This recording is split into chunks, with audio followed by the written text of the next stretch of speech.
Assalamu alaikum wa rahmatullahi ta'ala wa barakatuhu. Fidèles musulmans du Bénin, de l'Afrique et du monde entier, nous vous souhaitons d'entrée de jeu une bonne fête de l'Aïd El-Fitr. Mesdames et messieurs, fidèles téléspectateurs, amis et internautes, vous qui nous suivez à présent de par le monde entier, nous vous disons bonjour dans le beau et précieux nom d'Allah, le très clément, le très miséricordieux. Aujourd'hui, 30 mars 2025, vous le savez bien que toute la communauté musulmane est en fête après 29 jours de mois de pénitence. Nous voici aujourd'hui à un moment précis justement où les musulmans vont donc clôturer l'édition 2025 de la fête, sinon de leur mois de Ramadan. Aujourd'hui, nous allons nous tenir pendant quelques heures justement afin de nous faire part de ce qui fait justement l'ambiance de Ramadan aujourd'hui. Et pour la conduite de cette antenne, mesdames et messieurs, je ne suis pas seul puisque naturellement une seule hirondelle ne fait pas le printemps. Oui, d'habitude les matins nous sommes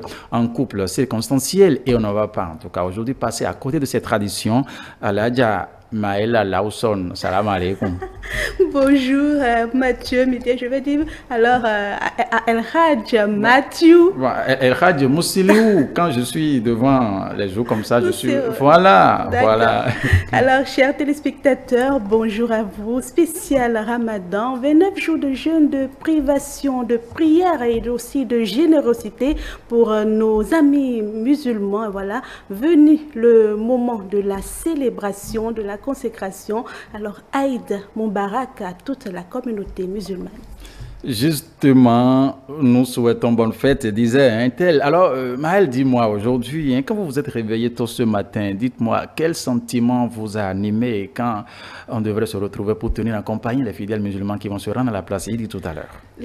La communauté musulmane indigène, communauté que j'adore, ils ont cette fraternité. Donc, c'est toute heureuse. Je suis venue ce matin toute débordant d'énergie, sachant que non seulement il y aura du beau, il y aura du bien, il y aura également de l'ambiance. On va en apprendre davantage. Et voilà, spécial Ramadan, spécial également pour moi. Mathieu. Alors, est-ce que Maëlle Lawson ce matin est prête afin de tenir justement en compagnie ces milliers de téléspectateurs qui nous suivent ce matin afin de parler un peu de ce mois avec eux? Bon, un mois, le mois de Ramadan également a coïncidé également avec le jeûne chrétien et donc on était en phase dans ce moment de jeûne, de prière. La communauté musulmane nous a devancés dans les faits et donc c'est tout à fait normal de célébrer, d'accompagner ce moment avec eux.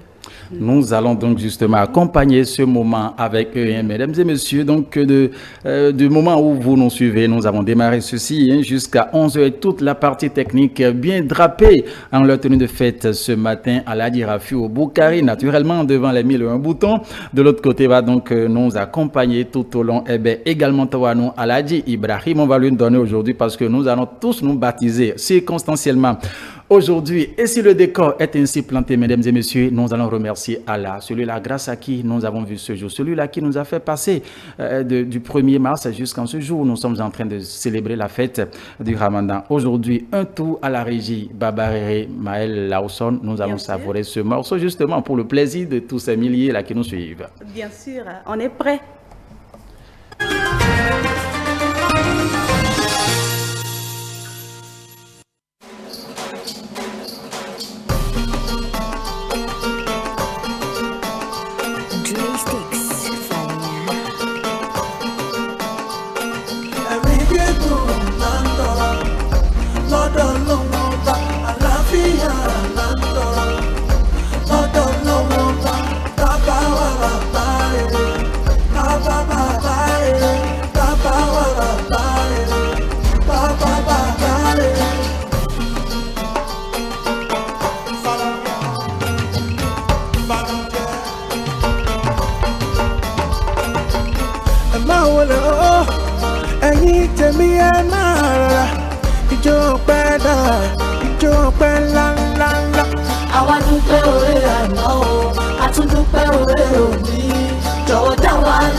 Fakọyọ ọmọ Ọlọ́run fakọyọ ẹ̀mí gígùn là ń tọrọ lọ́dọ̀ Ọlọ́run ọba àlàáfíà là ń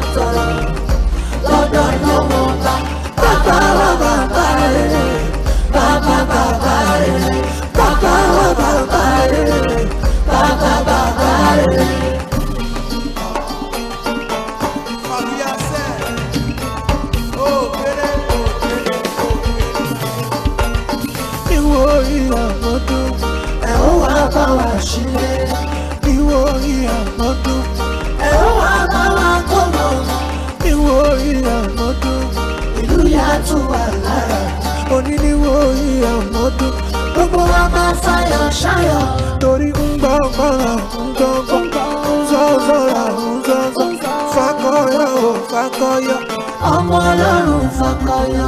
Ẹ̀mí gígùn máa ń tọrọ. Lọ́dọ̀ àlàáfíà lọ́dọ̀ bàbá wa bàbá rere. Bàbá rere. Bàbá wa bàbá rere. Bàbá rere. Ẹ̀mí gígùn máa ń tọrọ. Lọ́dọ̀ àlàáfíà lọ́dọ̀ bàbá wa bàbá rere. Bàbá rere. Bàbá wa bàbá rere. Bàbá rere. Yo, my name is Trey Sticks, aka Father of Africa. FOA music, baby. That's what it is. FOA music. Àwọn dúpẹ́ oore àná. Àtúndúpẹ́ oore òbí. Jọ̀wọ́ dáwọ́ á lóhùn dọ́là. Dáwọ́ á lóhùn dọ́là.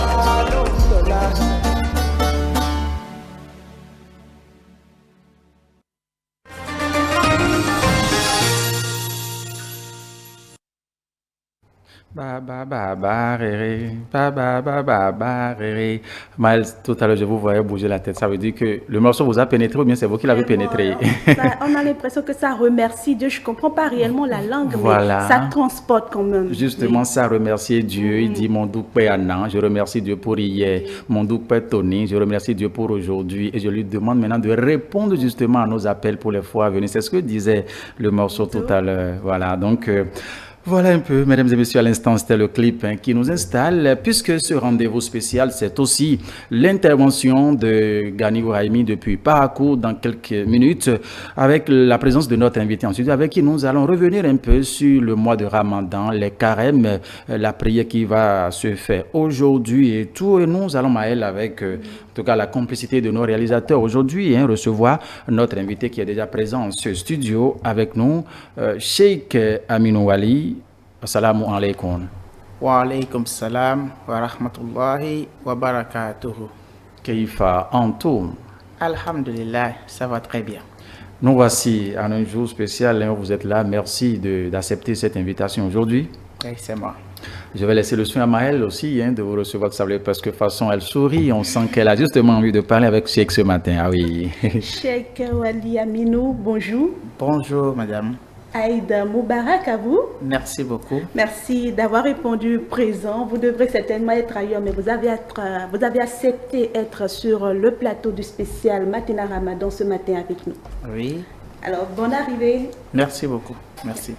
Merci à vous. Installez-vous confortablement chez Aminou Ali. Nous sommes là aujourd'hui. On rappelle que c'est un maître de l'école coranique et avec lui, nous allons faire le tour d'horizon, en tout cas de ce qui fait le menu de ce rendez-vous ici aujourd'hui. Et la première question, si vous me le permettez rapidement, à Aminou Ali, c'est quoi le mois de Ramadan? Est-ce qu'on peut avoir un peu l'idée de comment il a été institué? Parce que c'est l'un des piliers de l'islam, Aminou Ali.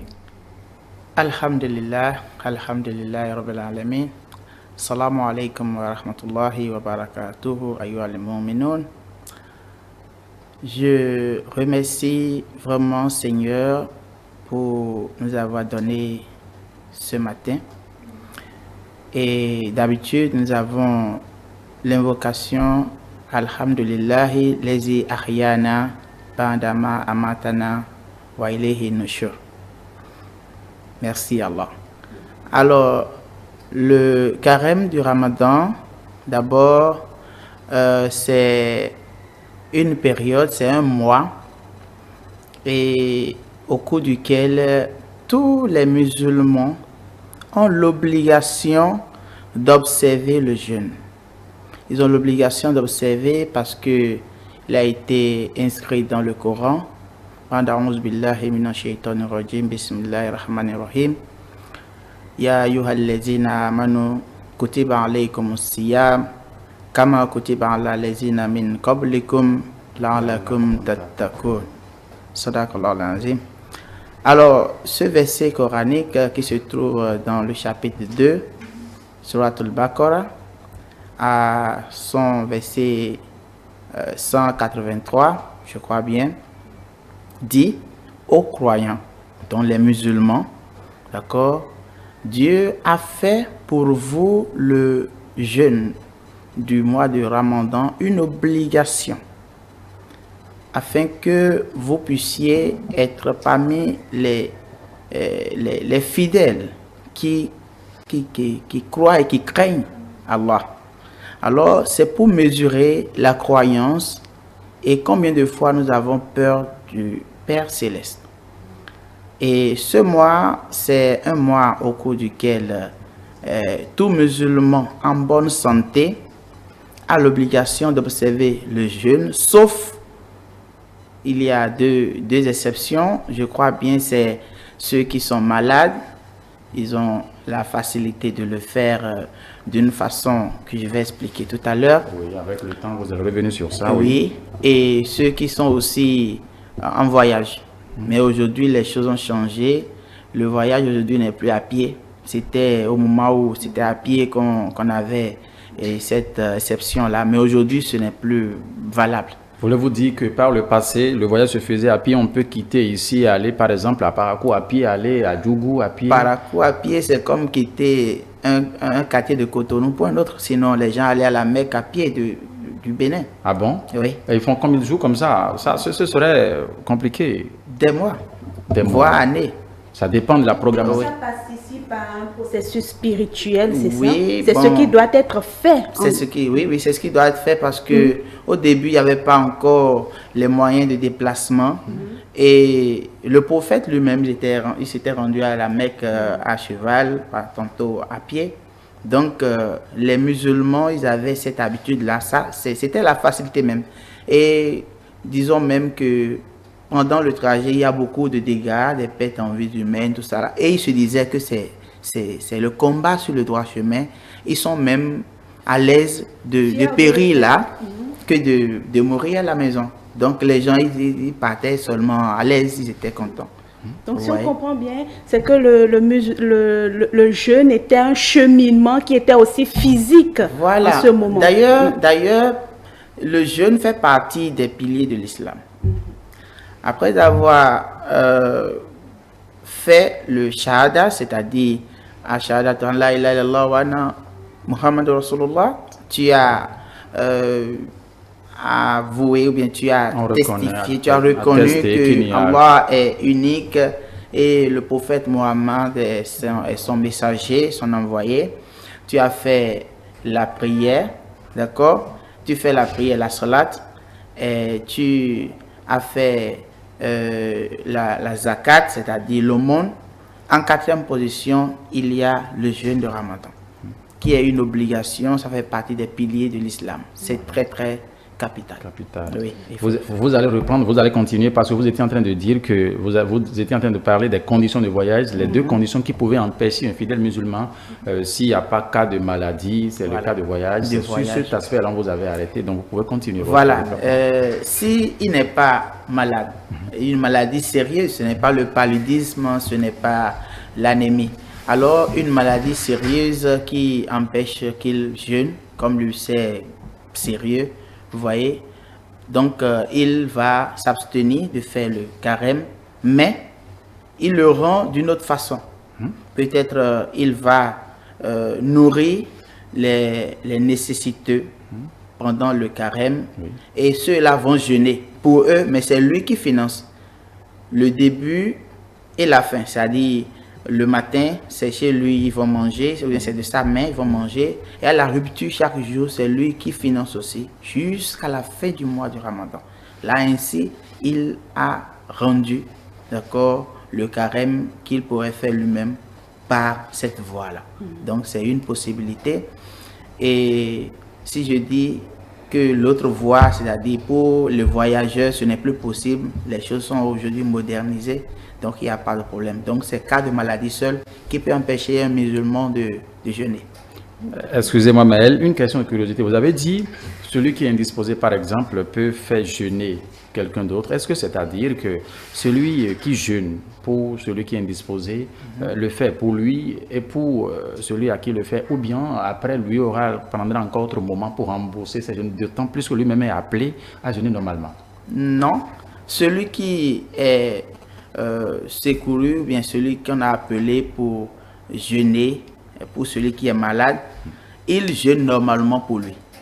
Mais le malade finance juste son jeûne pour rendre. Donc l'autre, il fait d'une pierre deux coups directement. Voilà. Donc il ne va pas revenir sur ça après Ramadan, non.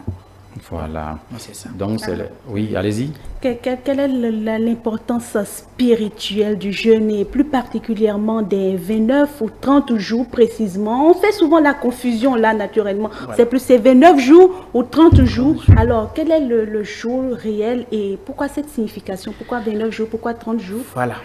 Pourquoi c'est 29 jours? Pourquoi c'est 30 jours? D'abord, il faut savoir que la religion islamique est basée sur les faits naturels. Nous n'avons pas de calendrier fixe. Nous observons la nature pour définir nos périodes. Parce qu'avant que l'horloge ne soit inventée, il y avait une manière pour regarder l'heure. Avant que le calendrier ne soit conçu, nous avions une manière pour compter les jours. Alors, cette manière de compter les jours avant l'arrivée du calendrier, c'est ça que l'islam continue d'utiliser. Donc, nous observons les astres, nous observons la lune. Donc, si la lune doit apparaître en 29 jours ou en 30 jours, ça dépend de la nature. Donc, ce ne sont pas les musulmans qui détiennent le nombre de jours à jeûner normalement. Et c'est pourquoi on attend très souvent un jour ou la veille même de la fin du Ramadan pour observer, pour dire voilà, officiellement voici le nombre de jeûnes qu'on va faire, parce que la lune à venir n'est pas prédit, on ne sait pas quel jour ça va venir. Vous voyez, c'est des choses naturelles. Donc naturellement, l'islam est conduit. Voilà.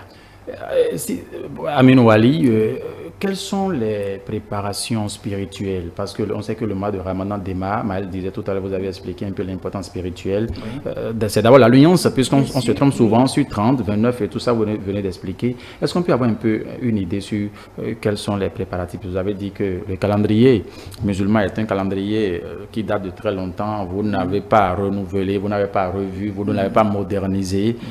Tout se suit encore de façon spirituelle. On sait que le Ramadan, c'est un mois de l'islam. On parle également d'un mois qui précède celui de Ramadan. Que peut-on retenir par rapport à ce mois où il y a quelques jeûnes avant le mois de Ramadan? Bon, avant le mois de Ramadan, normalement, il n'y a pas de jeûne obligatoire. Il n'y a que des jeûnes qu'on peut se prescrire soi-même, soit les jeûnes du lundi, du jeudi, pour certains, selon le besoin de la personne auprès d'Allah. Alors, ces jeûnes ne sont pas inscrits dans le Coran pour le musulman. Le seul jeûne que le musulman doit observer de façon obligatoire, c'est le Ramadan, le 9e mois du calendrier musulman. Voilà. Ok, d'accord.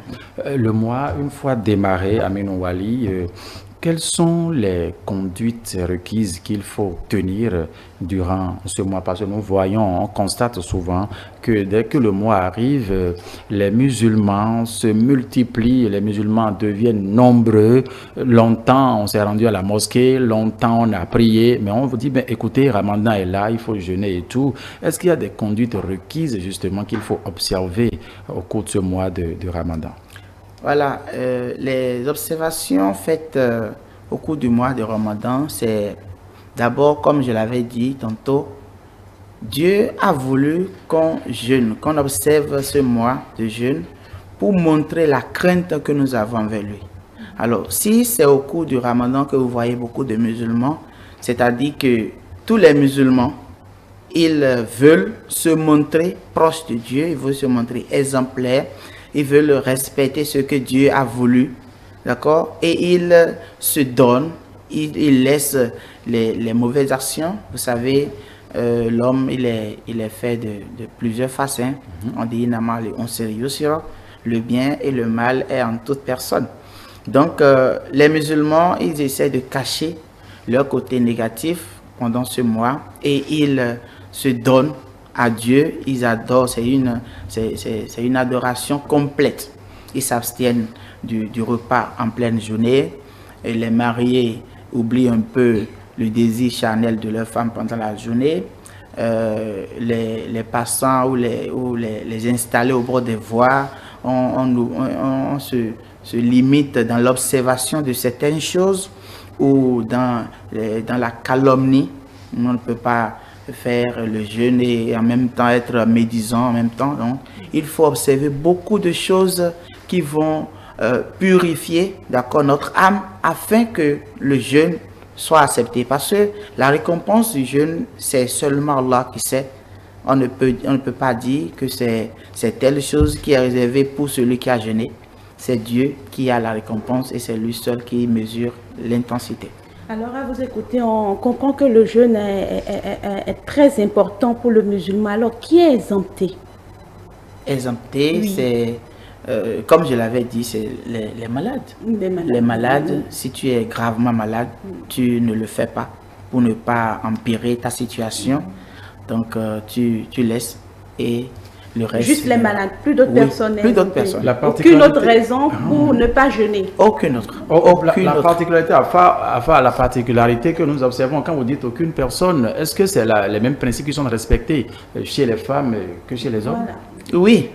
Quand je dis aucune autre condition ou situation ne vous permet pas de laisser, nous empêche de jeûner, c'est que il n'y a pas raison de ne pas jeûner. Même si tu es une femme et que tu avais tes menstrues, tu ne vas pas dire bon, je ne vais pas jeûner et c'est fini. Tu vas rattraper. Oui, il y a le rattrapage. Voilà. Ça ne veut pas dire qu'elle est ôtée, qu'elle est omise. Non, non. Elle rembourse son prêt. Donc, tout le monde, tout musulman a l'obligation d'accomplir et de combler, de faire exactement le nombre de jours de Ramadan comme c'est inscrit dans le Coran. Voilà. Et vous avez dit, donc, si la femme a peut-être 4 ou 5 jours où elle n'a pas accès à la mosquée, où elle n'a pas accès peut-être à la cuisine dans certaines conditions et tout, dites-nous, est-ce qu'il faut attendre encore le prochain mois de Ramadan avant de rembourser ses jeûnes ou bien il faut le faire en même temps si le mois de Ramadan finit? Voilà. Aujourd'hui nous sommes au début du mois de Shawwal, le nouveau mois, le 10e mois, et comme c'est la fête, oui, vous laissez aujourd'hui pour manger, pour faire toute votre festivité.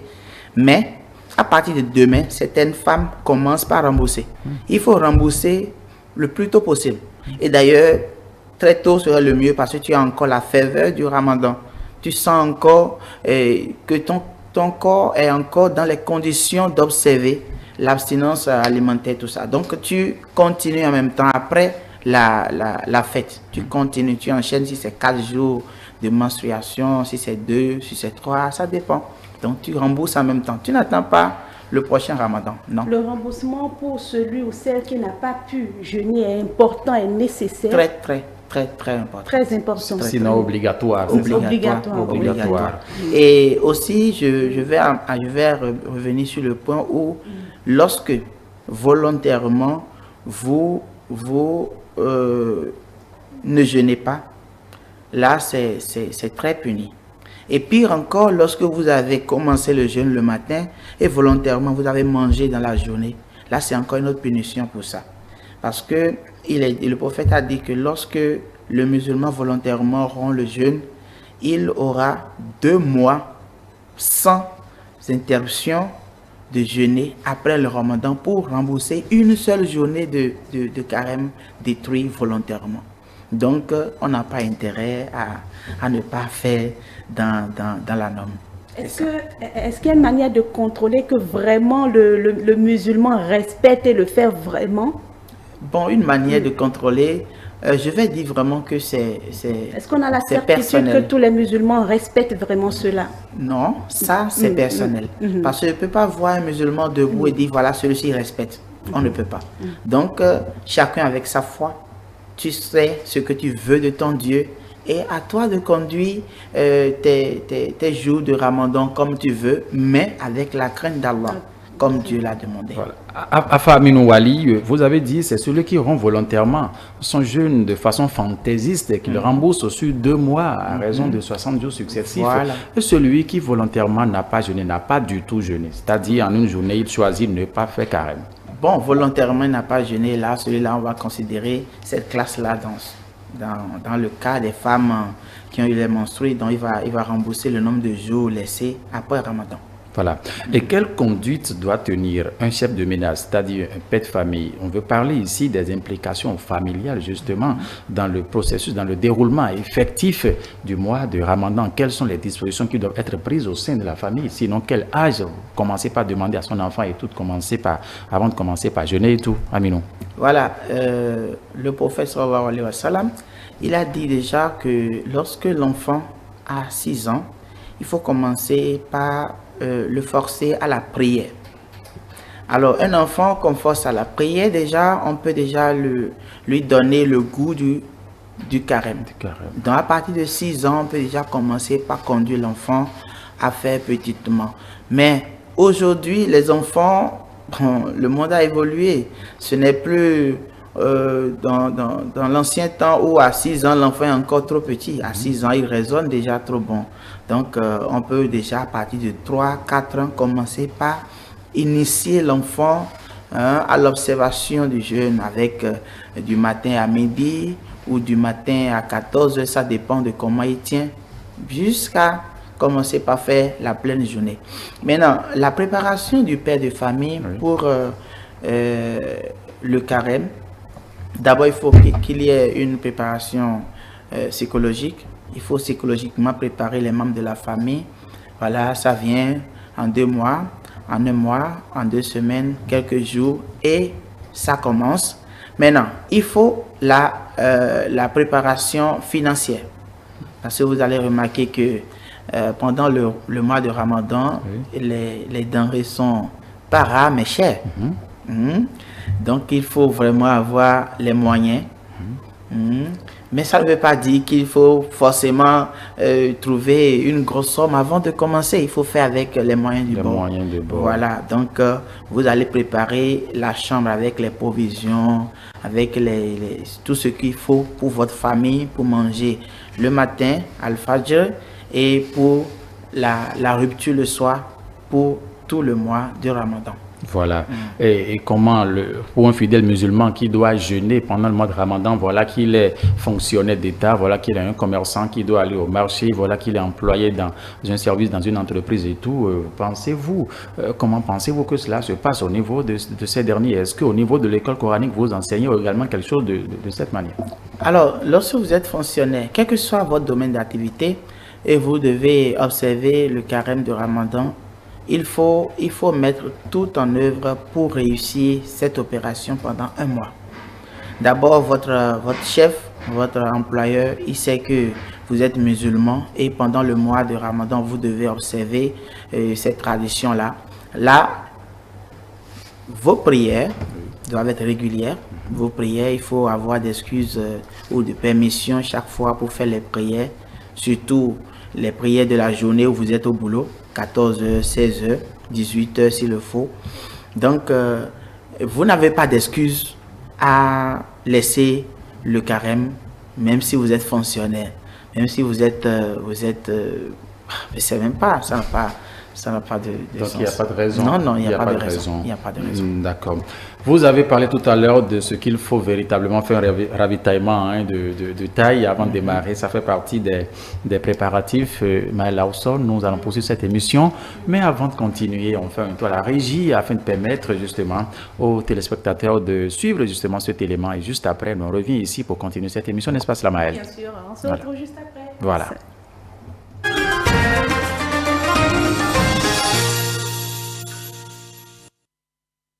Ramadan, 9e mois du calendrier islamique, mois au cours duquel les fidèles musulmans sont appelés à pratiquer fondamentalement le jeûne, la charité et la prière. Les musulmans se retrouvent donc à s'imposer une alimentation particulière en ce mois sacré. Le matin, tu peux prendre la pâte. Il y a d'autres qui prennent le riz un peu. Il y a d'autres qui prennent café avec du pain, c'est tout. 19 heures, avant de couper carême, tu dois prendre l'eau chaude. Tu vas prendre Lipton ou bien l'eau de menthe. Pour le petit matin là, tu peux manger du riz, et tu peux prendre du café, du pain, œufs, pour manger à 19 heures là. Donc tu prends les fruits là pour le premier pas et encore tu manges encore ce que tu veux. C'est pas trop compliqué. Moi je mange les pâtes blanches ou bien pâtes noires, tout. Moi je suis comme ça, moi je mange propre. Tu trouves orange, tu manges, tu trouves n'importe. Ou bien l'eau seulement, tu trouves l'eau, tu bois et c'est fini. Appelés à s'abstenir de manger et de boire entre l'aube et le coucher du soleil, ils n'ont qu'une 30 minutes pour se faire le plein d'énergie. Le nutritionniste Patrice Zivoedo recommande une forte consommation de fruits. Déjà très tôt, à 4h-5h du matin, ils peuvent commencer par consommer la pomme. Après la pomme, la banane. Après la banane, on clôture par maintenant la pastèque. Et là, vous avez 3 variétés de fruits qui vont jouer leur rôle dans la journée jusqu'à la rue. Quelqu'un qui va au champ, il a besoin d'énergie. Il doit travailler. Il ne faut pas qu'il s'écroule au champ. Donc, il doit prendre uniquement des aliments, des macronutriments, c'est-à-dire les glucides, les protéines et les lipides. D'où on fait recours à la pâte de maïs. Il peut prendre la pâte de maïs avec des sauces légumes, mais en quantité raisonnable. Doit renforcer ça par des jus de fruits à la clôture. Parce que plus il commence à travailler, il dépense l'énergie, il faut qu'il y ait des réserves pour compenser. Pour ce qui est de la rupture du jeûne, le nutritionniste déconseille la prise de l'orange au prime abord. Les fruits acides, ce n'est pas trop bon pour faire la rupture. Il faut éviter les fruits, surtout les agrumes. Orange, citron, pamplemousse, il faut éviter cela. Beaucoup sont dans ce schéma. Et ils prennent des jus de fruits, surtout les oranges. C'est très dangereux pour le jeûne. Après le jeûne, ils vont s'exposer aux flatulences et aussi à la constipation, même hémorroïdes. Pour faire la rupture, il faut prendre d'abord de l'eau tiède. La première des choses, il faut prendre de l'eau tiède pour décoller les intestins. Après cela, il faut commencer par prendre des fruits mi-acides. C'est-à-dire, je prends par exemple la mangue. Je prends la papaye, je prends la pastèque et c'est des fruits à eau mi-acide. Je prends ces fruits ou bien je vais faire de l'eau tiède avec un peu de la date, l'infusion et je bois. Après la pastèque, ils peuvent consommer de la salade ou bien de légumes, sauce légumes avec des graines oléagineuses, c'est-à-dire je prends par exemple sésame, je prends graine de baobab. Après cela, ils peuvent consommer d'autres aliments un peu consistants. Peut-être une boule de pâte et de maïs et ils vont se coucher. Il est à préciser que tous les musulmans ne sont pas obligés de jeûner. Il existe des dispenses spéciales pour les jeunes, les enfants, les personnes âgées et toute personne malade, enceinte, allaitant ou ayant ses menstrues.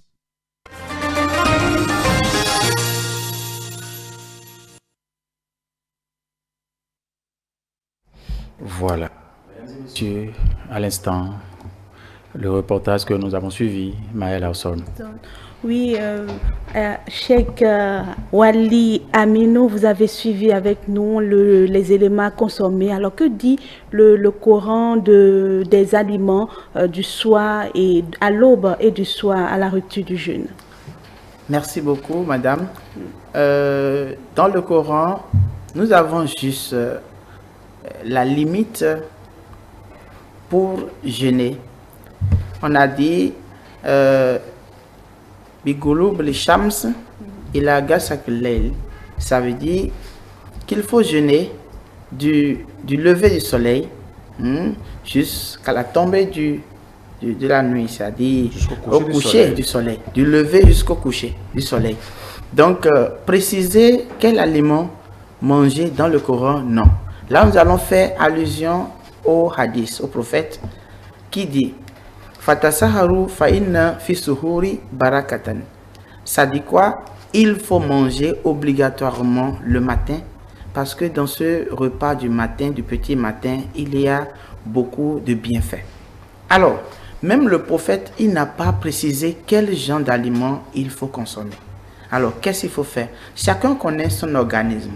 Il sait ce qu'il va manger pour ne pas se sentir mal à l'aise dans la journée.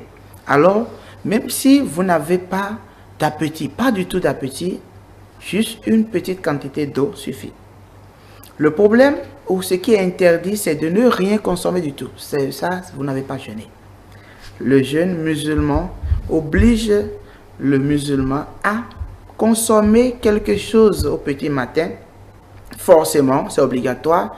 Et le soir, au coucher du soleil, vous allez aussi rompre.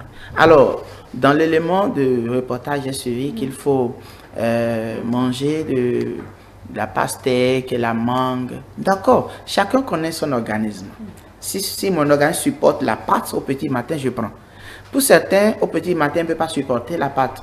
Là, il ne prend pas. Donc, tu choisis juste le mets que tu vas manger pour te sentir à l'aise dans la journée. Et le soir, même avec l'eau, juste avec l'eau, ça suffit pour rompre le jeûne. Prendre de la banane, de la pastèque. Attention, la pastèque, en ce moment, je crois que la boule doit être 2000, 1500. Pour quelqu'un qui est de faibles moyens, est-ce qu'il peut s'offrir 2000, 1500 francs par jour pour rompre? Donc, il faut faire avec les moyens qu'on a. Donc, il n'y a pas une obligation de fruits ou de repas qu'il faut consommer pourvu que vous ne consommez pas l'interdit de l'islam. Et c'est tout. Alors, l'islam n'oblige pas à un repas particulier. Non, mais quelle est l'heure de prise du repas du matin? Voilà. En islam, il n'y a pas d'heure. Vous allez voir sur les calendriers ou les programmations des heures, c'est juste des probabilités. Ce ne sont pas les heures fixes. Le Coran dit Biguru Shams, ça veut dire au lever du soleil.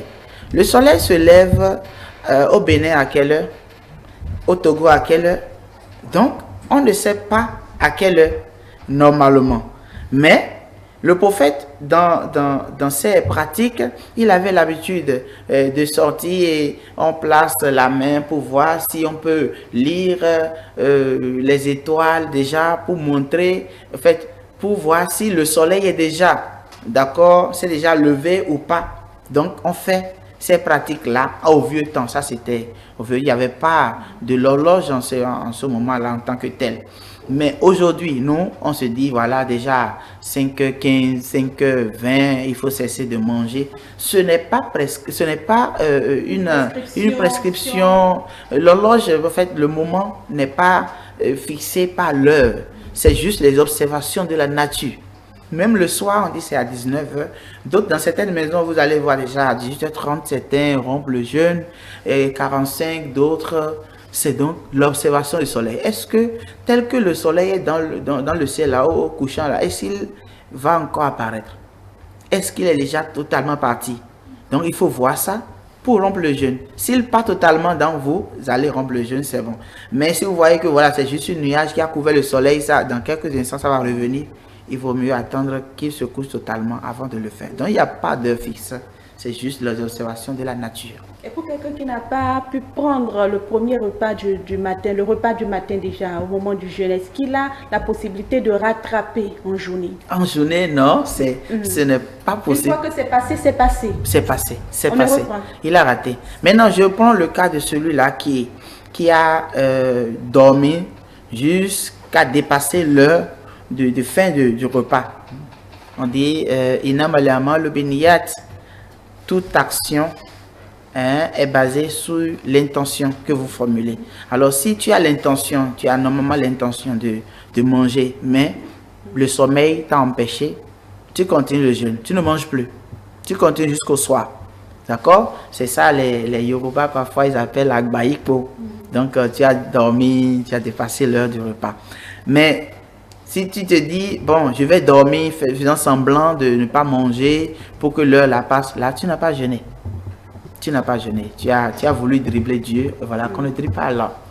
Voilà. Alors, on parlait tout à l'heure de l'heure du repas du matin. Qu'en est-il de la soirée? Ce qu'on connaît communément, c'est 19h pour la rupture. Alors, c'est comme ça partout. C'est l'heure idéale, c'est l'heure obligatoire. Bon, 19h, c'est juste, c'est ce que nous disons. Sinon, il n'y a pas une heure fixe pour rompre le jeûne. C'est juste l'observation du soleil. est-ce que le soleil s'est déjà couché? Mais attention, ce n'est pas au moment où il y a des nuages qui couvrent le soleil. Il faut voir si vraiment le soleil s'est couché et qu'il ne va pas réapparaître. Donc, il faut rompre le jeûne. Et cela, ça va dans les environs de 19 heures. Parfois, vous allez voir sur certains calendriers, ils mettent 19h15, 5, 10. Donc, c'est des prévisions. Ce ne sont pas des heures fixes. Vous parlez plutôt des conditions de maladie également. Je suppose que je suis en train de faire le jeûne au cours de la journée. J'ai eu peut-être une faiblesse. Je suis allée à l'hôpital. On m'a dit forcément je dois manger quelque chose. Alors, est-ce que ça gâte déjà? Parce qu'on entend sur certains musulmans dire je ne vais pas gâter mon jeûne, je ne vais pas gâter mon jeûne. Alors, est-ce qu'il y a qu'est-ce qui peut arriver au cours d'une journée qui peut enfreindre, qui peut freiner le jeûne entamé par le musulman depuis sa matinée? Voilà, il y a plusieurs critères.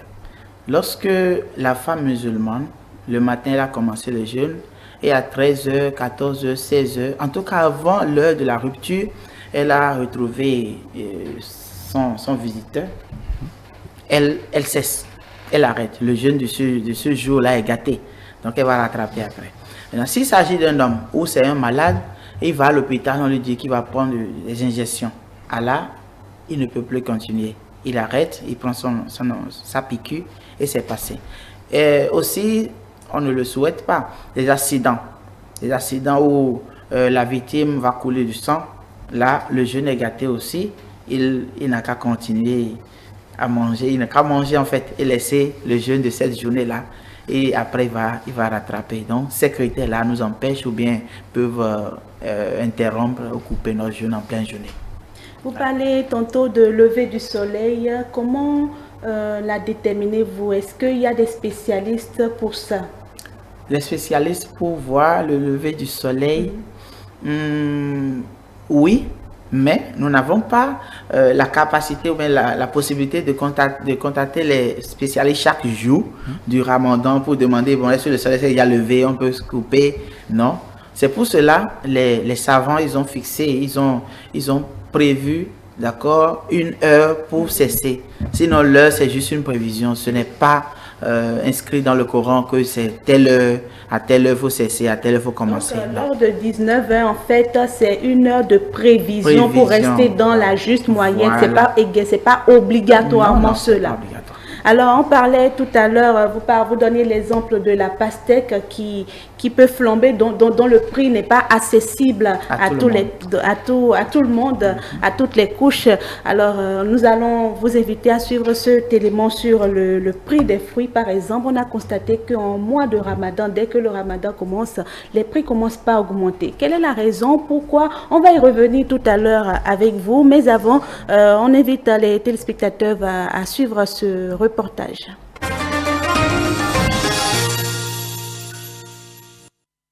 Les fruits pour le jeûneur sont indispensables dans l'exécution de son jeûne.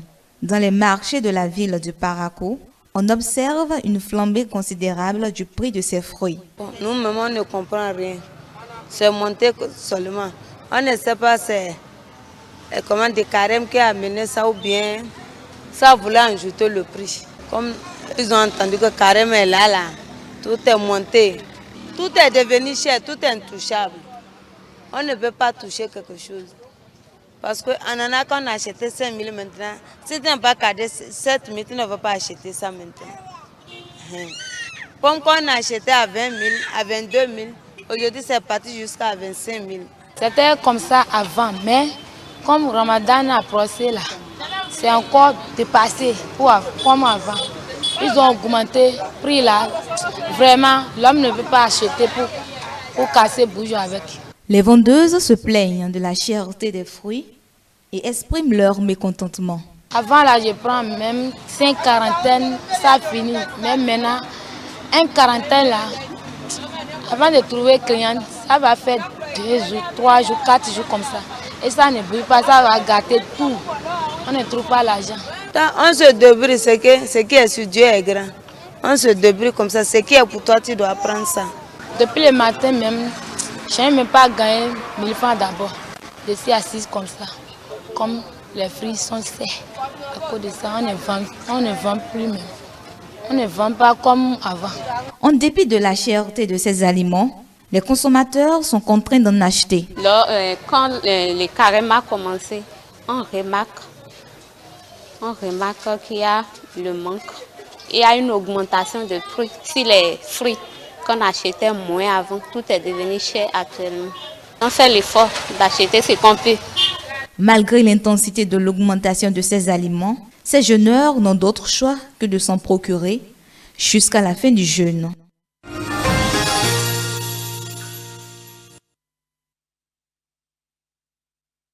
Alors, le prix des fruits qui flambe, Mathieu, c'est une chose qui est constatée chaque année, à chaque mois du Ramadan. Pourquoi?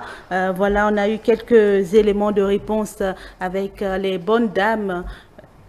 Oui, nous avons constaté cela justement que à l'avènement de chaque mois de Ramadan, à période de Ramadan et tout, les prix des fruits connaissent une flambée. Nous allons peut-être en un premier temps demander à notre invité, Cheikh Wali Aminou, présent en ce studio avec nous, est-ce que la prise des fruits en un premier temps est indispensable pour un jeûneur en dehors de ce que nous pouvons constater, en dehors de ce qu'il faut travailler son organisme, qu'il ne faut pas manger n'importe comment? Est-ce que le Coran dit quelque chose de façon précise par rapport à la prise justement des fruits en période de jeûne? Oui, merci beaucoup, monsieur. Les fruits, pour un jeûneur, normalement, c'est très, très important parce que la valeur nutritionnelle des fruits, ça va permettre à l'organisme de se relancer. Et je crois bien avoir entendu tout à l'heure, il faut d'abord prendre de l'eau et après consommer du fruit. D'abord, c'est pour relancer l'organisme. Alors, pour le mois de Ramadan, le musulman, il veut se sentir à l'aise pour continuer. Il veut avoir l'organisme en parfaite santé pour faire le travail jusqu'à la fin. C'est pour cela qu'on consomme beaucoup de fruits. D'accord? Oui. Même au temps du prophète, sallallahu alayhi wa sallam, c'était la date qui était beaucoup plus consommée. Vous voyez? Mais les commerçants, les businessmen, comment je vais les appeler, vu que la chose est importante pour la période, ils mettent de l'argent pour des fins, je ne maîtrise même pas pourquoi. Ils flambent juste le prix des fruits parce qu'on se dit, voilà, même si on le met à tel prix, ils vont s'en procurer parce que c'est obligatoire, parce que c'est nécessaire pour eux. Et ils font juste ça, sans raison valable. Sans raison valable. Et je crois bien il y a une année là où les autorités, ils ont voulu mettre un peu la chose à la normale et ils sont allés sensibiliser les gens à libérer les fruits au prix normaux, mais ça n'a pas pris. Donc c'est une action, c'est une situation, c'est un phénomène vraiment observe et qui ne change pas. Vraiment, ça ne change pas. C'est pour des buts lucratifs, pour faire beaucoup de bénéfices. Sinon, ça n'a rien à foutre. Ils profitent pour faire d'énormes chiffres d'affaires en période de carême. Comme on le dit aussi, les musulmans, c'est des gens, pendant le mois de Ramadan, ils ont la main ouverte. Donc, il y a certains même, ils ont la main ouverte, c'est-à-dire facilité à donner. Facilité à donner. Il y a d'autres, la plupart des musulmans, pendant le mois, ils n'ont pas le temps de marchander, de trop réduire le prix. Le vendeur, il se voit à l'aise à flamber, à monter le prix pour faire beaucoup de bénéfices. Il profite juste, sinon ça n'a pas de raison valable. Même il y a certains même, ils stockent les fruits en attendant que le mois de Ramadan ne vienne, et quand ça vient, ils sortent, ils commencent par flamber, par mettre du prix là-dessus, ce qui n'est pas bien. Donc c'est un phénomène à décourager, mais malheureusement on ne trouve pas de solution. Oui, chez Aminou Wali, nous avons justement cette curiosité, on veut poser cette curiosité par rapport aux fruits, par rapport à la date. Est-ce que la date a une signification particulière dans le monde islamique? Parce que nous constatons que c'est un fruit justement qui se prend quand, en période de carême, vous voyez ça partout. Est-ce que le fruit a un lien? Est-ce qu'il y a une histoire entre la religion islamique et la date? Voilà, si vous dites la date avec la religion islamique, d'abord l'islam vient d'une zone désertique et l'arbre, le dattier, est plus cultivé dans cette zone-là et c'est c'est-à-dire l'accessibilité du prophète en son temps à prendre, à consommer ce fruit-là que nous avons voulu imiter juste. Sinon, chez nous, ce n'est pas un fruit de notre région, en fait. Mais nous en consommons parce qu'on veut faire comme. Et d'ailleurs, le fruit est beaucoup riche en nutriments. Il y a beaucoup de bienfaits de ce fruit-là pour l'organisme. Là, on copie juste le prophète pour le faire. Sinon, il n'y a pas une prescription sur la consommation de la date. Non, pas du tout. Voilà, merci. Nous allons donc continuer ce plateau spécial sur ETélé. Vous qui nous suivez partout sur la planète ou bien sûr l'un de nos canaux digitaux, sachez tout simplement que c'est spécial Ramadan qui continue en studio ici avec notre invité Cheikh Aminou Wali. Il est maître à l'école coranique. Justement, cette émission, c'est aussi l'intervention de notre correspondant justement en place depuis Parakou. Mais bien avant de recevoir Raimi Ganéou qui va intervenir depuis Parakou, on va se permettre une petite pause avec cette proposition musicale avec Zainab Habib. Voici ce que nous propose donc la régie qui est donc conduite ce matin par Rafiou Bougari Jaledi, bien habillé dans sa tenue de fête ce matin.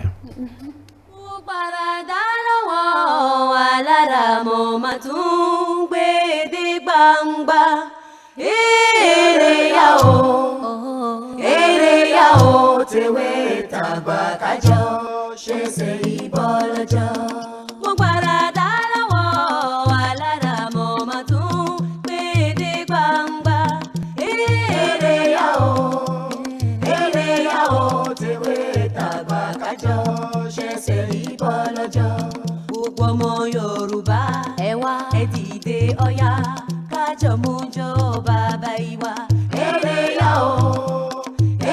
yá o tèwé tàgbà kájọ ṣẹ̀ṣẹ̀ ìbọ̀ lọ́jọ́. Kò sí ìhùn òbúrò ń ṣe bó jẹ́ torin kíkún ìgbé kíké níṣẹ́ àwòkọ́. Kò sí ìhùn òbúrò ń ṣe bó jẹ́ torin kíkún ìgbé kíké níṣẹ́ àwòkọ́. Ṣé bá wa ló ní fàájì bọ́lọ́jọ́ àgbọ̀gbọ́n rí ń bẹ̀ ilẹ̀ bá ṣú o fèrè bó dọ́là wà gbọ́ dẹ́ndẹ́. Kò sí ìhùn òbúrò ń ṣe bó jẹ́ torin kíkún ìgbé kíké níṣẹ́ àwòkọ́. Kò sí ìhùn òbúrò ń ṣe bó jẹ́ torin kíkún ṣebí ìgbé kíké níṣẹ́ àwòkọ́. Ṣé bá wa ló ní fàájì bọ́lọ́jọ́ àgbọ̀gbọ́n rí ń bẹ̀ bílẹ̀ bá ṣú o fèrè bó dọ́là wà gbọ́ dẹ́ndẹ́. Tọkọtaya kó máa jà nínú ilé àṣàyè kò wúlò. Tọkọtaya kó máa jà nínú ilé àṣàyè kò wúlò. Ìfẹ́ ló yẹ ká ló kọ́ mọ́ kó lè gbọ́njú bá. Ìwà yóò bá dára lọ sáyẹ ká kọ́ mọ́ ẹni.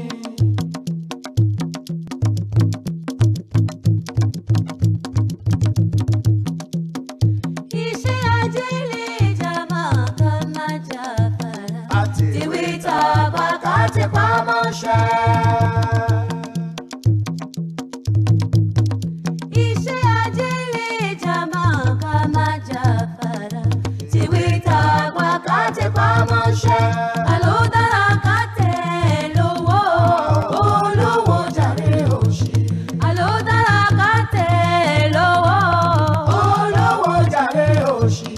Ọmọ yóò furun dúdú ṣiṣẹ́ dandan, àfihàn funfun jàre. Ọmọ yóò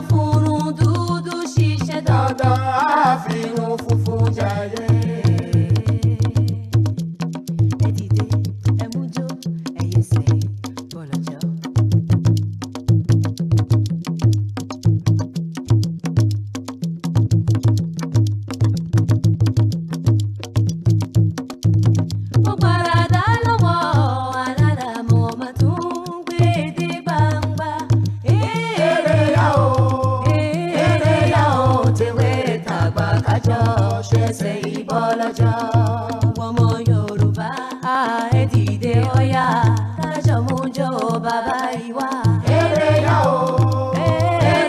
o, tèwé tàgbà kájọ ṣẹ̀ṣẹ̀ ìbọ̀ lọ́jọ́. Kò sí mú òbúrò ń ṣe bó jẹ́ torin kíkún. Àní ìgbé kíkẹ́ níṣẹ́ àwòkọ́. Kò sí mú òbúrò ń ṣe bó jẹ́ torin kíkún. Ṣebí ìgbé kíkẹ́ níṣẹ́ àwòkọ́. Ṣé báwa ló ní fàájì lọ́lọ́jọ́? Àgbọ̀gbọ̀n rí ń bẹ̀ bílẹ̀ bá ṣù ó fèrè bòdọ́là wà gbọ́ dẹ́ndẹ́.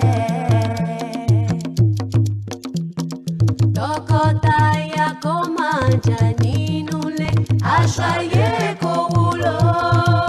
Ẹjọ́ tọkọtaya kó máa jà nínú ilé, aṣọ ayé kò wúlò. Ìfẹ́ ló yẹ ká ló kọ́ mọ́ kó lè gbọ́njú bá. Ìwà yóò bá dára ló ṣàyẹ ká kọ́ mọ́ ẹni. Ìrẹ́pọ̀ ló yẹ ṣe gbọ́ tọkọtaya ẹ má jà.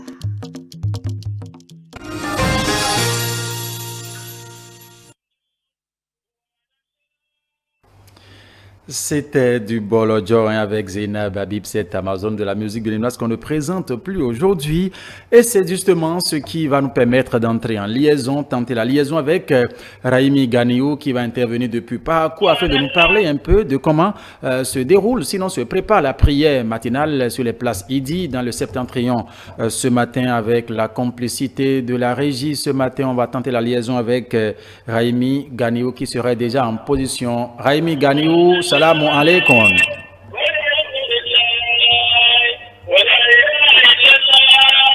Assalamu alaikum, Raimi Ganiou.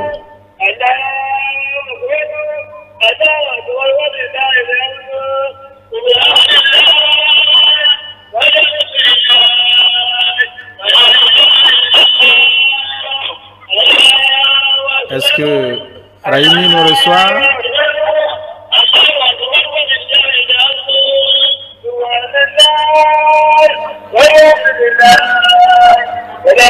La prière du matin, justement.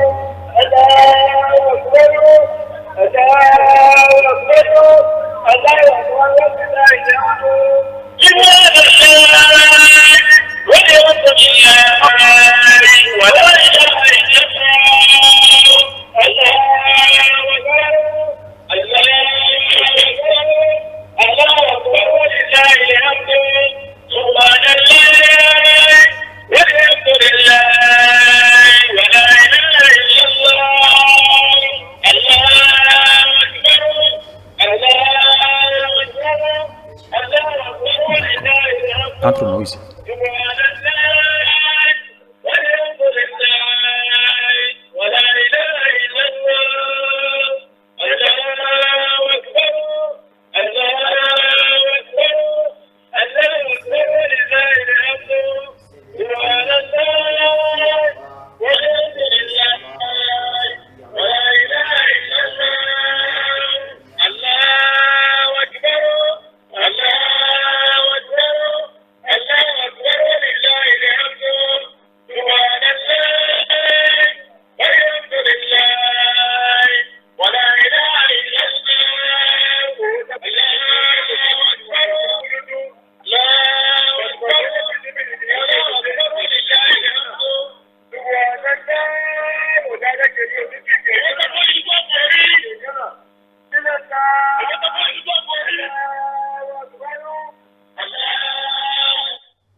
Et ce que vous suivez n'est que le début de la prière matinale sur les places Idi de Parakou. Et dès que nous allons savourer cette prière, recevoir ces bénédictions, on va reprendre Raimi et Ganiou maintenant qui va nous parler justement de comment cela se passe. Donc nous allons permettre aux téléspectateurs justement de suivre un peu ces prières qui se déroulent justement à Parakou.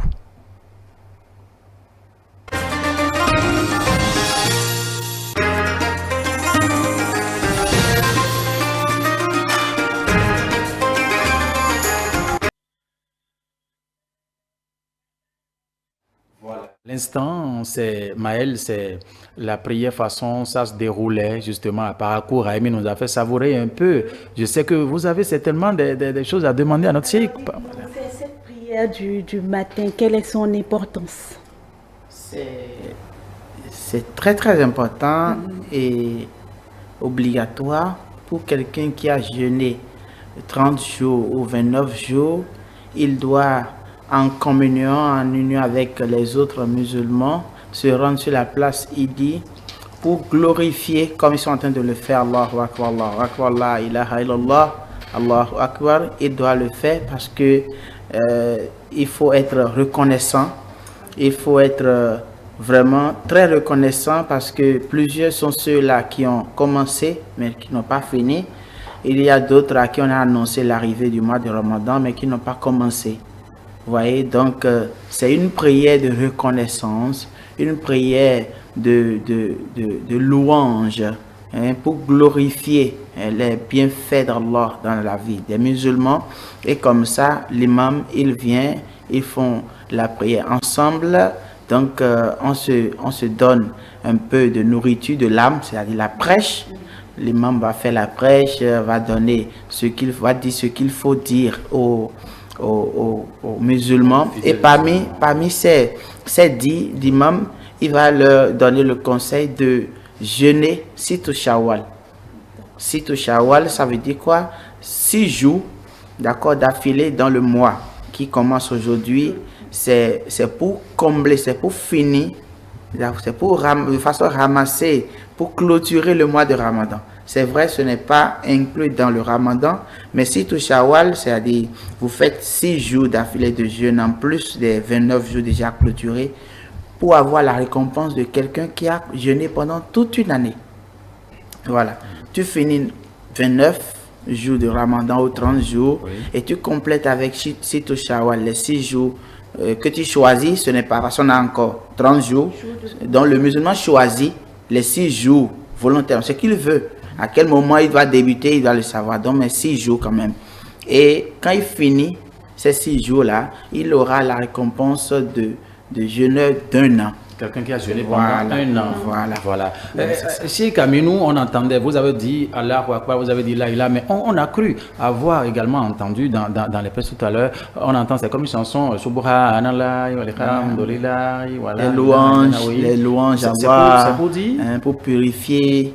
Vous avez dit Allahu Akbar, c'est pour glorifier Dieu. Alhamdulillah, Subhanallah, ça veut dire purifier soit le nom d'Allah, louange à Allah, c'est la grandeur. Ils sont en train d'évoquer la grandeur d'Allah pendant sur la place Idi, en attendant que l'imam ne s'installe pour commencer la prière proprement dite.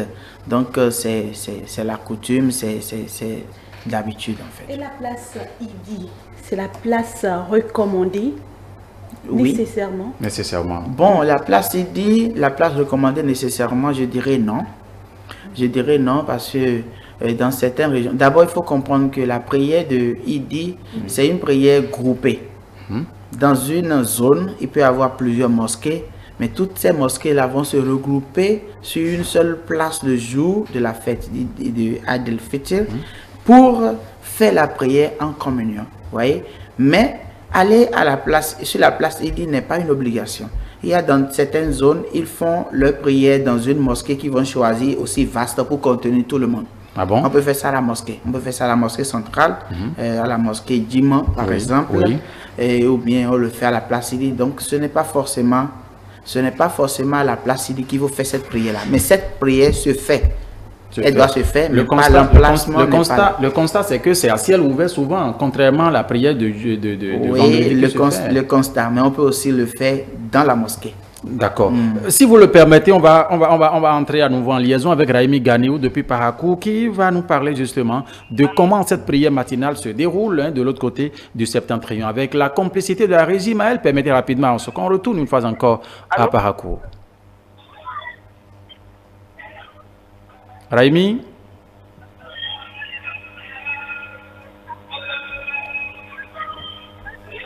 Raimi Ganiou. Allô? Salam alaikum, vous êtes en direct?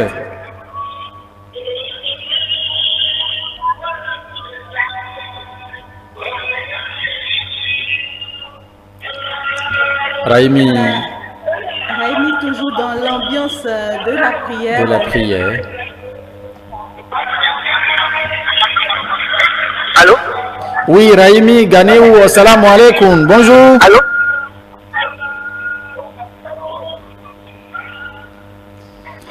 Est-ce que Raimi est avec nous?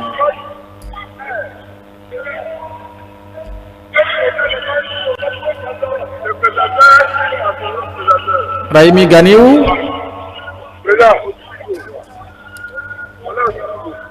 Oui, vous avez l'antenne, Raimi, pour nous parler un peu de la mobilisation des mahométans du côté de Parakou ce matin. Parlez-nous un peu de l'ambiance qui prévaut. Allô?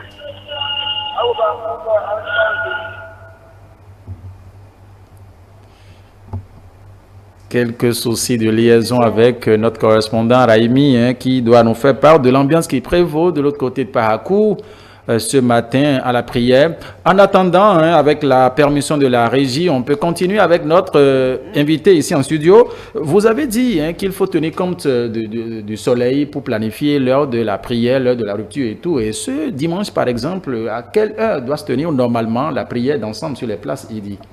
Bon, ce dimanche, la prière sur la place Idi, il y a certains qui le font à 9h, d'autres à 10h. Soit c'est 9h, soit c'est 10h. Pourquoi? C'est toujours... bon, vous savez, on a appelé la fête là, Eid el-Fitr, c'est-à-dire la fête de la fortune. La fête de la fortune. La fête de la fortune. Pourquoi c'est la fête de la fortune? C'est parce que avant que les musulmans ne se rendent sur la place Idi, ils doivent d'abord régler l'aumône. L'aumône. Voilà.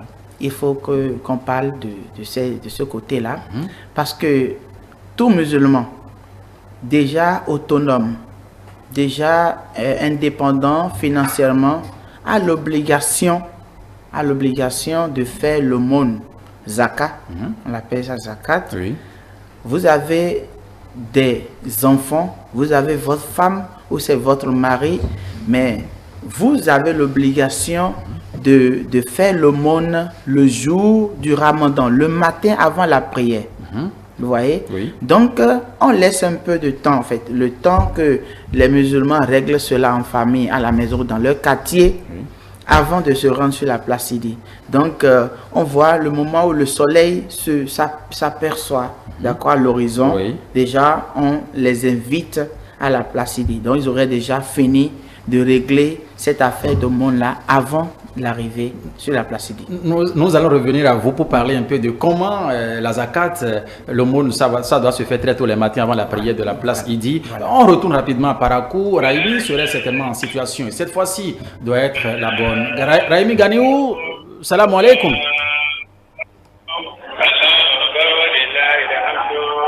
Allô? Raimi Ganiou?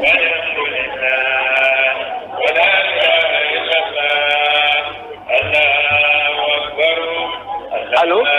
Raimi Ganiou, vous avez l'antenne. Vous avez l'antenne.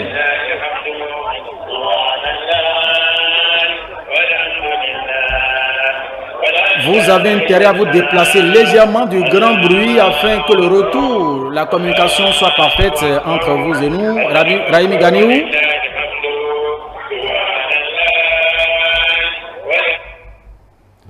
Nous ne recevons que Subhanallah, Alhamdulillah, La ilaha illallah, Allahu Akbar. C'est tout ce que nous entendons. Raimi Ganiou doit se déplacer légèrement du grand bruit afin de nous faciliter justement la liaison au cours de cette émission spéciale, parce qu'il doit nous dire justement ce qui se passe à Parakou. Nous avons également d'autres envoyés spéciaux qui sont sur le terrain à la mosquée d'Akwakwa.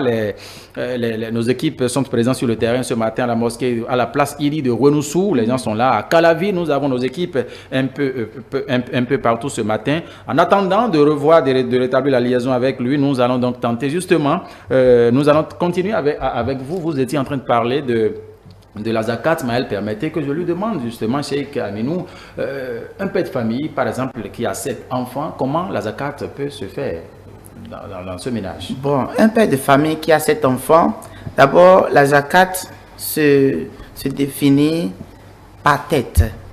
Par tête à nourrir par ce père de famille là. Si vous avez 2 enfants, vous allez faire pour chaque enfant. C'est-à-dire, vous avez une mesure de ce que vous avez à offrir par tête. Il y a aujourd'hui, les choses ont été rendues faciles avec la confection des bols, des bocals pour mesurer si votre zakat... Des unités de mesure, voilà, ça? bon, pas des tongloés qu'on sort, hein. Chez nous, c'est un peu différent. Vous voyez? Donc, ils ont fait ça pour mesurer, d'accord, si c'est le riz, si c'est le maïs, en tout cas, que ça soit des céréales. Et vous pouvez aussi le faire avec de l'argent.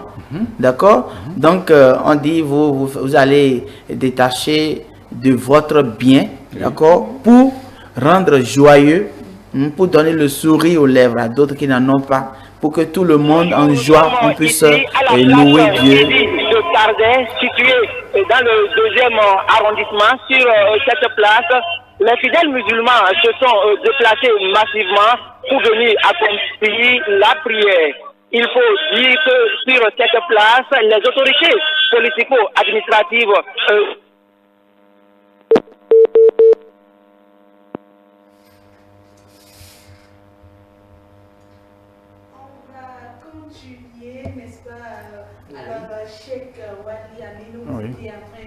D'expliquer, oui. En attendant de revenir à Raimi, vous étiez en train d'expliquer un peu la zakat.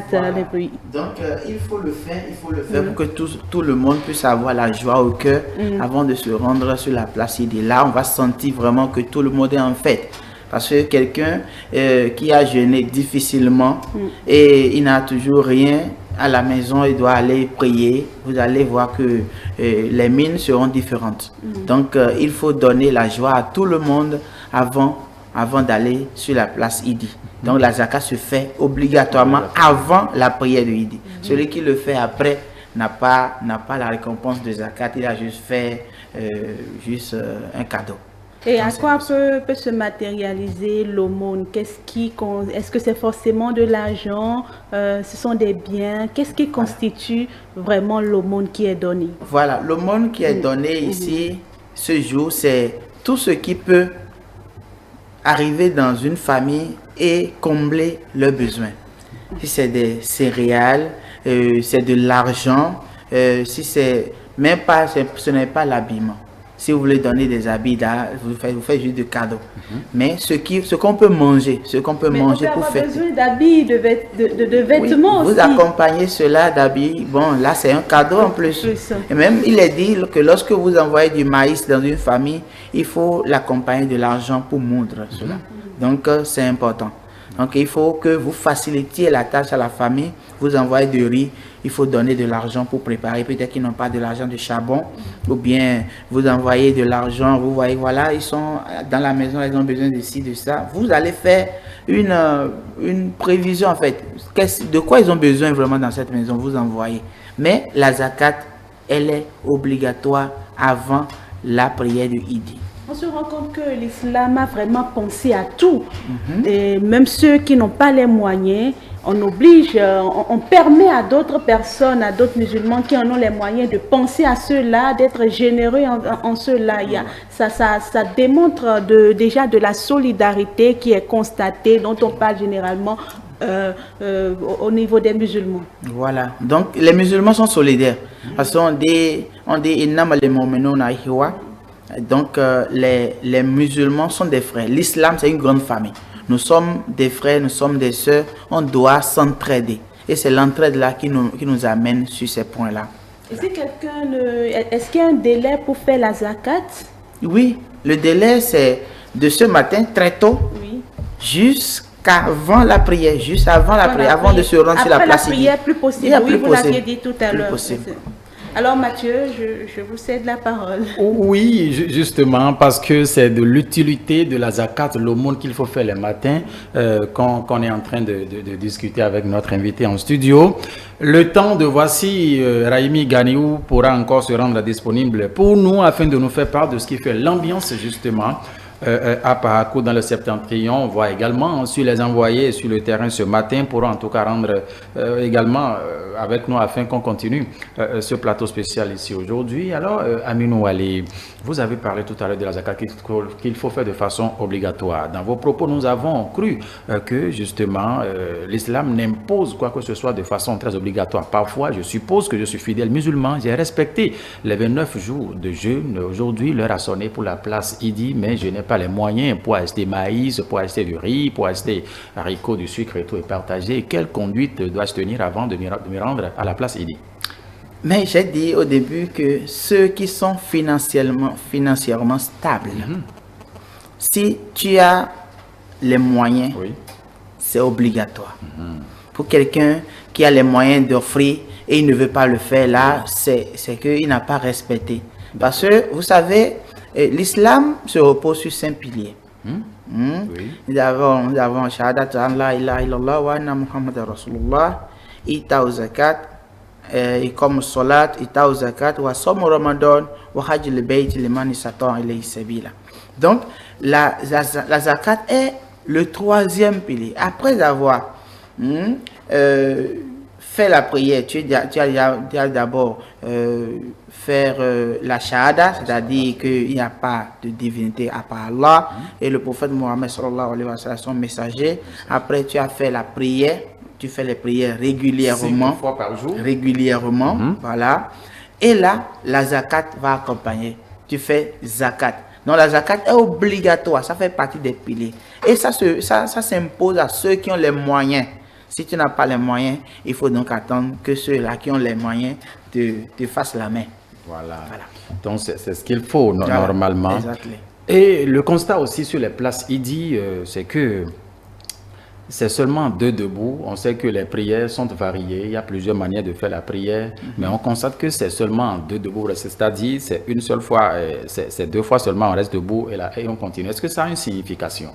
Bon, signification, je vais dire non. Sinon, la prière à la place Idi, c'est juste 2 unités.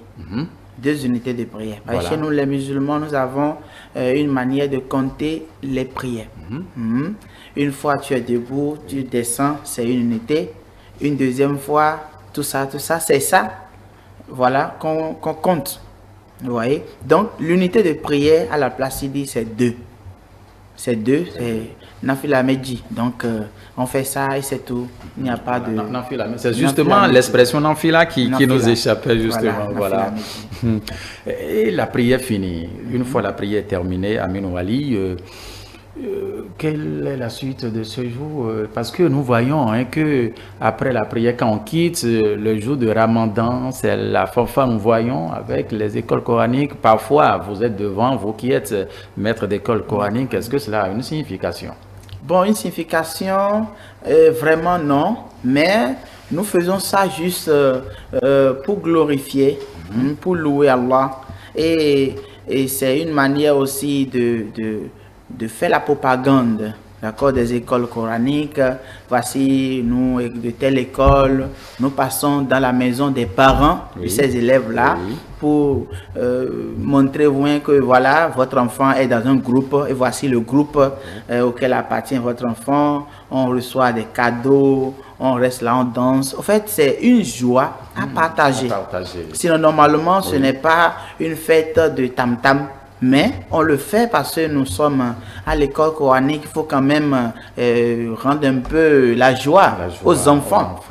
L'enfant qui ne connaît pas la valeur de, bon, je vais dire la valeur de l'argent en griffe, l'enfant. Donc il faut le faire danser. Voilà. Et il faut lui faire entendre les tam-tam, tout ça. Il va dire, mais je dois rester avec les amis, on a dansé, on revient, tout ça là. Donc, c'est la joie qu'on partage dans ce faisant. Voilà.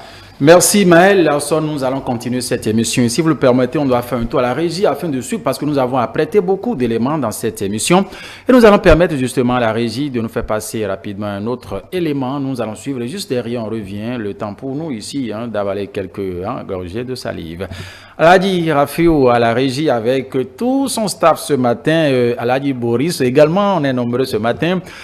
Alors, nous allons faire un tour à la régie sur cet élément et juste après, on revient en studio.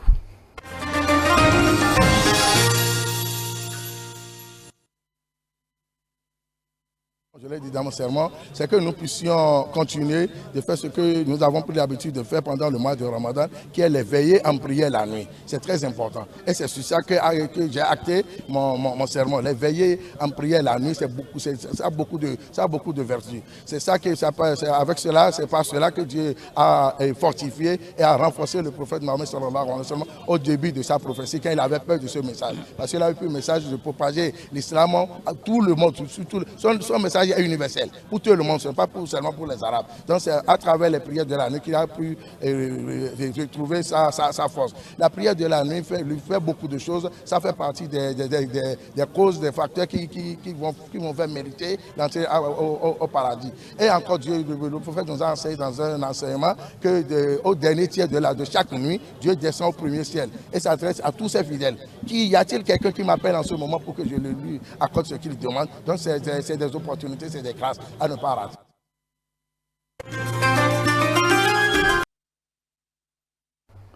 À l'instant, l'imam central de Cotonou, Ousmane Ibrahima, qui parlait justement des attitudes de ce qu'il faut faire une fois que le mois de Ramadan est terminé. Maëlle, vous l'avez suivi avec nous. Vous avez certainement des choses à demander à notre cheikh présent dans ce studio avec nous. Bien sûr, cheikh Wali Aminou, après le Ramadan, quelle est la suite pour le fidèle musulman? Après le Ramadan, la suite pour le fidèle musulman, c'est de continuer avec les bonnes actions qu'il a faites pendant ce mois et qui ne reviennent plus sur les mauvaises habitudes. D'accord? Mauvaises habitudes, si je dois citer, il y en a plusieurs. Voilà, l'adultère, le vol, le mensonge, la calomnie, les moqueries, tout ça. Il faut cesser, tel que nous l'avons observé pendant le jeûne. Il faut continuer comme ça pour que la société soit en paix. Justement, comment préserver ces bienfaits-là? Quelles sont les conditions dans lesquelles il faut rester pour ne pas tomber, pour ne pas se laisser tenter en fait? Pour ne pas se laisser tenter, il faut se mettre dans la bonne peau du musulman. C'est-à-dire un musulman normalement qui fait les 5 prières journalières, il lui serait difficile de faire du désordre. Parce que à chaque instant, à l'intervalle de 2 heures, chaque fois, tu dois penser à la prière. Mais quelqu'un qui prie régulièrement comme ça, est-ce qu'il y aura du temps de penser mal de quelqu'un? Est-ce qu'il y aura la liberté? Est-ce que son cœur sera vers une mauvaise action? Vous voyez, donc normalement, un musulman ne doit pas être capturé ou bien vu dans une mauvaise posture parce qu'il est en pleine prière, en pleine adoration, chaque jour de son existence sur terre. Mais il n'y a pas de bénéfice aujourd'hui. La vie a évolué. On court derrière nos contraintes professionnelles, les contraintes journalières également. On n'a pas forcément le temps de prier tout le temps. Voilà, on se retrouve face à des circonstances où on a peut-être réagi, on est allé à l'encontre des principes de l'islam. Je veux dire, peut-être qu'on a péché d'une certaine façon. Ça arrive. Oui, ça arrive. Ça arrive, mais il faut savoir que aujourd'hui, nous ne sommes pas dans un pays islamique. Nous ne sommes pas dans un pays islamique et nos horaires de travail ne nous permettent pas d'avoir la pause, je vais dire, 14h, 16h, 18h. Donc, que Dieu nous pardonne. D'accord? Nous allons juste dire que lorsque tu fais ta prière du matin, 5h30, 6h, et à 14h, tu as la pause, mais à 16h, tu es au boulot. Qu'est-ce que tu vas faire? Le soir, à 19h, ou quand tu rentres le soir complètement, il faut rembourser. C'est-à-dire que dans les pays fortement islamisés, c'est plus abordable de respecter les principes de l'islam. Oui, très très abordable parce qu'à chaque heure de prière, on ferme tout, que ce soit boutique, entreprise, on ferme tout. Ou on reste dans l'entreprise, il y a toujours une petite mosquée qu'on crée. Là, on fait la prière ensemble avec tous les employés et on reprend les travaux. C'est ça. Voilà, nous avons en tout cas un peu détaillé sur ces principes et ces critères d'un fidèle musulman pendant Et après le mois de Ramadan, nous allons prendre une courte pause, à nouveau retourner à la régie, suivre encore, on prend une pause musicale et juste après on va revenir ici puisque c'est la fête, il faut donc mettre de la joie dans les cœurs de nos fidèles téléspectateurs, ceux-là qui nous suivent ici ce matin. Allez, à la Rafiou, c'est là, on y va avec le clip.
Àwọn jama ẹkú ewu ọdún, àwọn gbogbo mùsùlùmí ẹkú ewu ọdún. C'est ça en tout cas le morceau. Le clip nous disait tout à l'heure bonne fête. Nous souhaitons tout simplement toute la communauté musulmane du Bénin, de l'Afrique et du monde entier.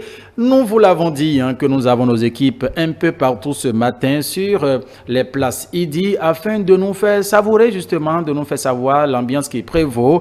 Et si la régie voilà justement peut nous permettre rapidement de faire un tour à la place Idi d'Agoni Plateau à Abomey-Calavi pour voir, voilà ces images que vous suivez déjà. Ça c'est à la place Idi d'Agoni Plateau à Calavi où Deogracias Faglar nous fait vivre l'ambiance de l'autre côté. À présent, si nous voyons déjà l'imam, le guide devant et que les fidèles bien alignés derrière, il faut savoir tout simplement que c'est la prière qui a ainsi démarré de l'autre côté de la place Idi d'Abomey-Calavi où nous voyons un monde impressionnant des fidèles musulmans, un monde impressionnant justement les mahométans qui se sont mobilisés nombreux avec des tenues, une couleur variée ce matin en direct de la place Idi d'Abomey-Calavi où il est de l'autre côté, Deogracias Faglar. Il nous faisait voir ces images. Aminou Ali, on peut estimer, oui, avec vous, que c'est la prière qui est actuellement en cours à Calavi. Oui, c'est la prière qui est en cours. Les 2 rakats sont en cours. Voilà. À Abomey-Calavi. Oui, Maël, vous avez... Tout à l'heure, c'est un rassemblement de plusieurs mosquées. On le constate là, tous les fidèles sont là, un nombre impressionnant, tel que le dit Mathieu tout à l'heure. Alors, qui est-ce qui préside ce rassemblement-là? Voilà, celui qui préside, c'est l'imam central. L'imam central, vous allez constater que la première rangée qui est après l'imam, la plupart c'est les têtes couronnées. Donc c'est les imams de petites mosquées qui sont derrière l'imam central et ensemble ils ont leur djama, c'est-à-dire ils ont leur groupe pour faire la prière ensemble de la zone.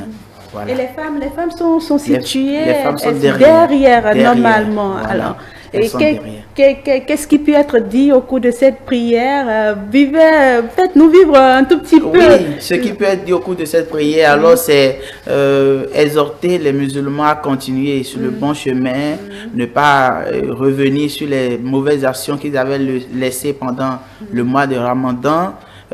Fait beaucoup de gestes à l'endroit des nécessités ou bien des orphelins ou des veuves, tous ceux qui ont besoin d'aide dans la société, que ce soit musulman ou pas, que nous aidions ceux-là pour nous montrer généreux.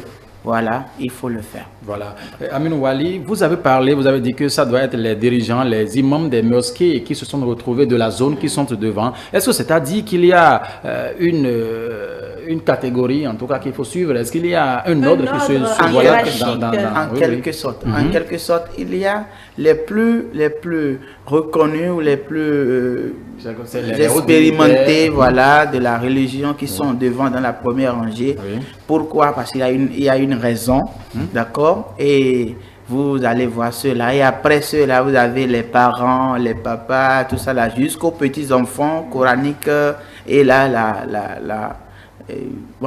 la prière est conduite ainsi. Voilà. Est-ce que c'est nécessairement l'imam d'une mosquée ou bien la zone aussi a un imam pour conduire la prière à la place Idi? Oui, il y a toujours une mosquée centrale dans chaque zone. Par exemple, à Cotonou, nous avons la mosquée centrale de Cotonou.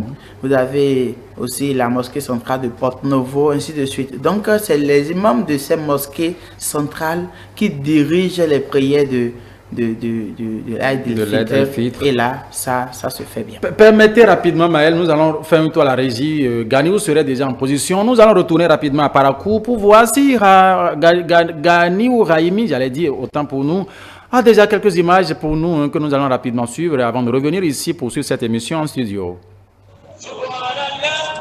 Nous sommes ici à la place Idi de Kardès, située dans le 2e arrondissement de la ville de Parakou. Sur cette place, les fidèles musulmans se sont déplacés massivement pour venir accomplir la prière. La prière sera dite d'un instant à l'autre par l'imam El Hadj Youssouf Wakaya. sur cette place se trouvent des autorités politico-administratives, des têtes couronnées, dont le roi de Parakou, Sa Majesté Akbaki Gobignese. Aux côtés des fidèles musulmans pour venir accomplir la prière se trouve l'ancien parquet du tribunal de première instance de Parakou. Je veux nommer l'ancien procureur, actuellement président du tribunal de cette juridiction, Adamou Bachirou. Aux côtés de lui, l'ancien maire de la ville de Parakou, l'honorable ministre conseiller Rachid Badamassi est également sur cette place pour venir accomplir la prière. D'un instant à l'autre, l'imam va faire son apparition ici. Les fidèles musulmans se sont déplacés massivement pour le célébrer, cette fête. Pour l'instant, il y a des prêches qui se font pour sensibiliser la jeunesse à pouvoir fêter dans la modération, à pouvoir fêter sans causer des préjudices pour des fidèles musulmans. Voilà donc le point que l'on peut faire sur cette place Idi de Parakou située dans le 2e arrondissement. Nous vous retournons l'antenne, le temps de vous faire le point complet de cette prière ici sur cette place dans nos prochaines éditions. Merci à Raimi Ganio qui finalement est entré en liaison avec nous. Mais vous l'avez suivi, Oui, avec cette énergie. Alors, on a même constaté que Rachidi Badamassi était également sur la place, les têtes couronnées. On comprend alors, on se rend compte de l'importance de cette prière ce matin, Cheikh Wali Aminou. Oui, c'est très important, comme je l'avais dit tantôt, parce que la prière du jour de clôture, d'accord, de Ramadan, c'est une prière obligatoire. C'est une prière obligatoire. Vous devez assister et rester derrière l'imam et faire la prière là pour louer, pour dire merci. C'est une prière de remerciement pour les 29 jours, 30 jours passés à jeûner. Et si l'imam central n'est pas disposé, est-ce que les principes islamiques permettent à une autre personne de prendre le relais en cas de qu'est-ce qu'il y a? Très prévu, parce que, et c'est ça d'ailleurs, comme je l'avais dit, c'est pour des raisons, d'accord, très valables, que la première rangée, le premier rang est pour les imams. Et si vous voyez directement derrière l'imam, et ceux-là qui sont directement derrière lui, c'est des gens qui peuvent rapidement le remplacer s'il y avait malaise au cours de la prière. Donc tous ceux-là sont préparés en conséquence pour la chose. Voilà, et nous allons revenir à notre invité en studio parce qu'on a débriefé, on parlait un peu de ces images que nous venons de voir en direct de Parakou, d'Abo Mekalavi avec Deo Gracias Fagla. On ne va pas vous laisser partir puisque c'est une question de temps, vous le savez bien. Certes, nous ne sommes pas encore à la fin, mais il ne faut pas oublier. On voit que la dernière décade, c'est-à-dire les 10 derniers jours du mois de Ramadan, il y a une intensité, une rigueur, nous allons dire, du côté des Mahométans, des fidèles musulmans. C'est quoi la particularité de ces 10 derniers jours de carême? Voilà les 10 dernières nuits, je vais dire les 10 dernières nuits du mois de Ramadan. C'est des nuits vraiment très privilégiées parce que c'est les nuits au cours duquel vous devez chercher, en tant que musulman, vous devez chercher la Laylatul Qadr.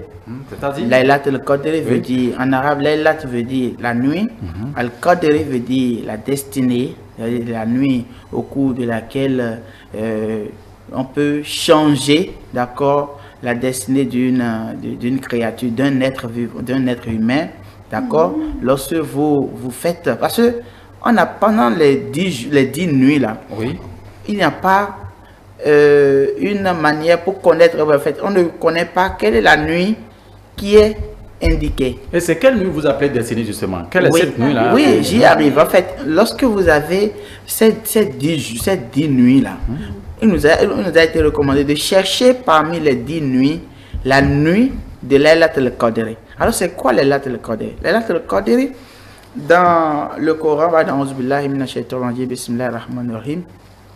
il est dit Inna anzalnahu fi laylatil qadr wa ma adraka ma laylatul qadr laylatul qadr khayrun min alfi shahr tanazzalul malaikatu wa ruhu fiha bi'izni rabbihim min kulli amri salamun hiya hatta matla'il fajr. Alors ça dit quoi ce chapitre? Inna anzalnahu fi laylatil qadr. Nous l'avons fait descendre la nuit de Laylatul Qadr. Le lavant là, le là est mis pourquoi? Le Coran. Donc le Coran, il a dit que le Coran a été descendu petitement au prophète. Tantôt c'est à Médine, tantôt c'est à la Mecque, mais l'ensemble a été ramené en une nuit. Et c'est cette nuit là où le Coran est descendu en bloc, qui est appelé Laylatul Qadr. Et cette nuit, lorsque tu es en éveil, tu pries et tu fais, c'est que ta veillée coïncide avec cette nuit-là. Oui. Tout ce que tu demandes, sera exaucé instantanément. Il est dit que Dieu, étant au 7e ciel, il descend jusqu'au dernier vers nous ici, ce qu'on voit là en haut, pour exaucer. En fait, il vient, il demande qui sont ceux-là qui veulent du changement de destinée, qui sont ceux-là qui veulent que je modifie ce qu'ils ont, leur situation. Tous ceux qui veulent que je change leur situation, qu'ils se prononcent. Là, il vient, il accepte vos prières. Vous voyez? Et le chapitre a dit c'est quoi le Laylatul Qadr?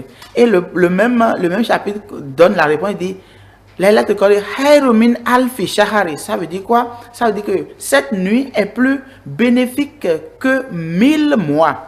C'est-à-dire quand on va dire que quelqu'un qui reçoit de bénéfices ou bien de la grâce divine pendant 1000 mois, d'accord, cette seule nuit-là équivaut à cette bénédiction divine de 1000 mois pour une personne.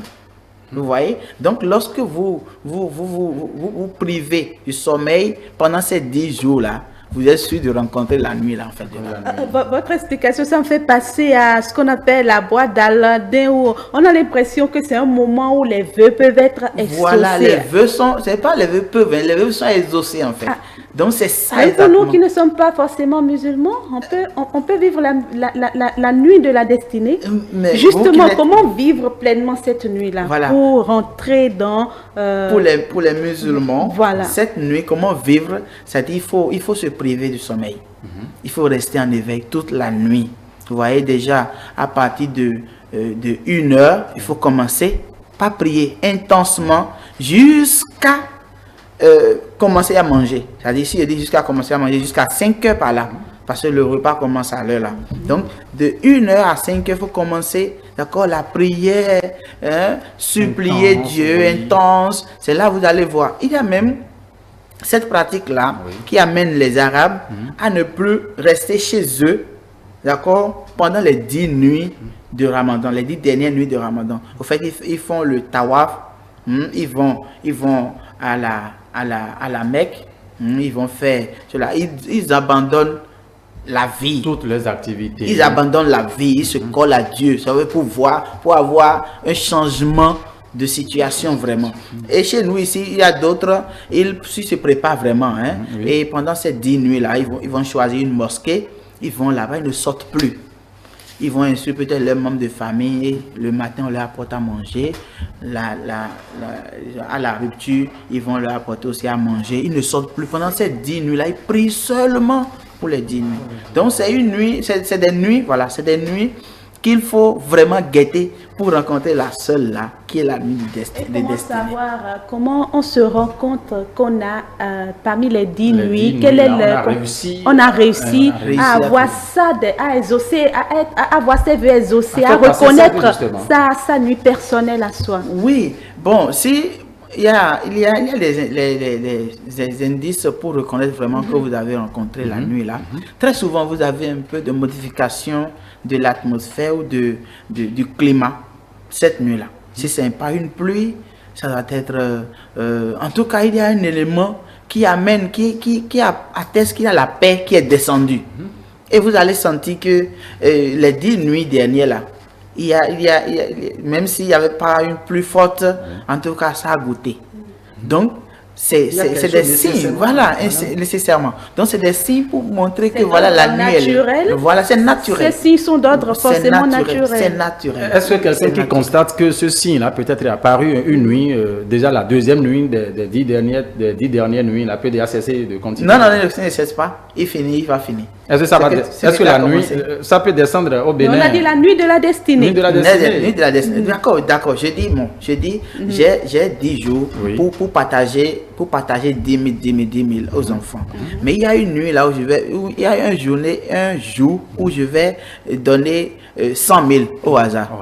Mais si c'est le deuxième jour, je donne 100 000 là. Mais les 10 000 restants, il faut continuer à prendre. Bien, ça te va? Non, il faut continuer. Et donc, ce qui veut dire que même si tu rencontres la nuit là, en une seule nuit, ou bien la première nuit, il faut continuer pour prendre les petites bénédictions restantes. Pour avoir, on n'est jamais rassasié de prendre la bénédiction de Dieu. Plus tu reçois, plus tu es béni. Alors, la nuit de la destinée, alors, c'est comme une prolongation du mois du Ramadan. Une prolongation. Une prolongation. Parce que vous avez parlé on se prive légèrement, on ne dort pas, ce qui s'apparente un peu aux conditions du jeûne. Oui. On intensifie la manière de prier, de se rattacher à Dieu. Voilà, on se rattache plus. Espérant que quelque chose va changer nécessairement. Et là, ça donne. Voilà. Est-ce que c'est-à-dire que les 10 premiers jours, ou sinon les 10 premières nuits ne sont pas aussi importantes comme les 10 dernières? Pas ça. Sinon, vous savez, les 30 jours, je vais dire 30 jours du carême, on a divisé en 3. Les 10 premiers, il y a une chanson sur la courante qui dit en Yoruba, on dit Akoko Ramadana Ikei Geni, Arin Ramadana Afori Jini, Igbeyin Ramadana Asweru Domo. Alors ça veut dire quoi?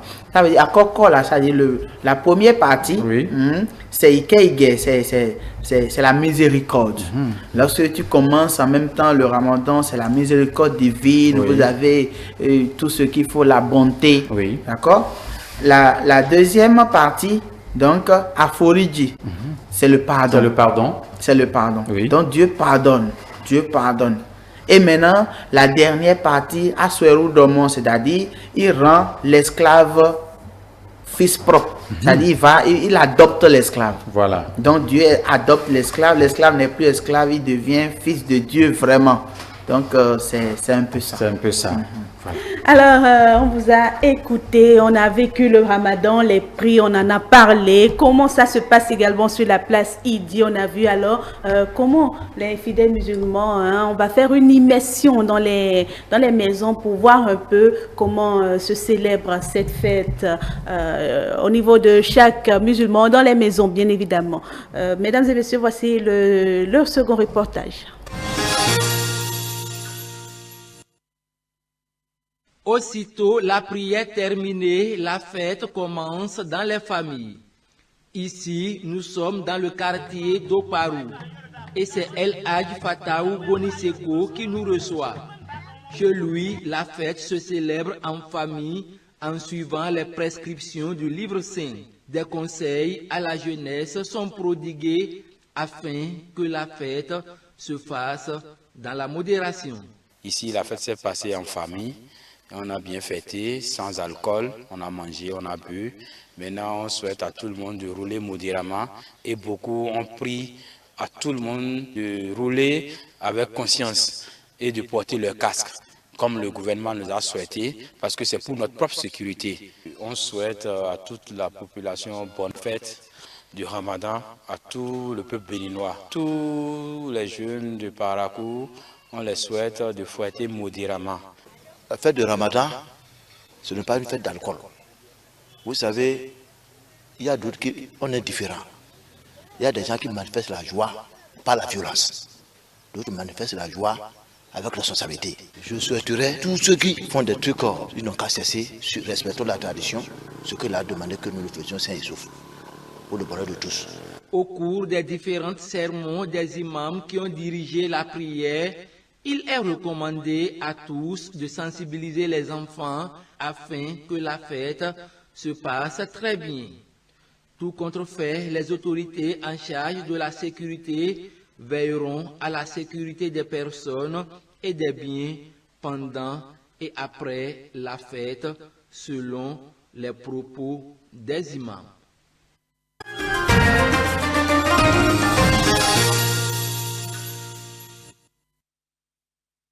Alors, un aperçu de comment s'achève une fête, le mois de Ramadan, après les prières, le jeûne, la prière sur la place Idi. Quelle est la suite? Voilà un peu ce que ça donne. Les fidèles musulmans, il faut, vous l'avez dit tout à l'heure, il faut être généreux. Oui, généreux, être en joie. Il faut faire de bonnes partager actions. autour Voilà, de de bonnes actions. Et là, la famille s'agrandit comme ça. Oui, est-ce que pour finir, vous avez certainement un message pour finir cette émission, puisque c'est une question de temps, dimanche politique, Angèle Toboula s'impatiente. Voilà, pour finir cette émission, le conseil que j'ai pour mes frères et sœurs musulmans, c'est d'intensifier leurs bonnes actions et la prière, de ne surtout pas l'abandonner.